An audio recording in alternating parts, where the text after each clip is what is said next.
nampak. Dalam sebulan kita boleh lihat 10 hari saja. Dalam sebulan 10 hari bergantung kepada air pasang surut. Air surut baru nampak. Tak tentu. Dia kena tengok bulan. Bulan penuh tu boleh nampak. Sebab dia naik tinggi kan, dia surut pun paling kuat lah. Minggu lepas dia nampak. Betul-betul macam ni lah lebih kurang. Saya nampak.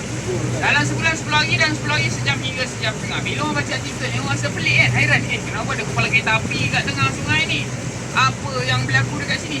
3 orang pengkaji sejarah negeri Perak ni datang kat sini buat kajian. Dia terkejut dekat tengah sungai tu. Cuba kita lihat. Dalam cetek ni. Cetek je pada pinggang kan. Nampak tak? Warna biru ni. Sebab kat tengah tu pasir. Cetek pasir dia. Kajilah. Dia rasa dia raba-rabanya. Rupanya objek ni bukan kepala kereta api. Tipah atau tipu. Dia adalah steamer boiler. Enjin kapal dagang. Sistem yang sama digunakan kereta api zaman dulu. Arang batu, nampak tak kepala kereta api ni?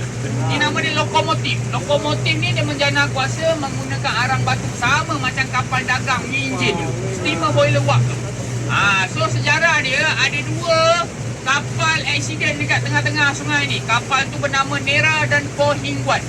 Dia berlanggar dekat tengah-tengah sungai ni mengakibatkan enjin kapal Po Hing Guan tu jatuh.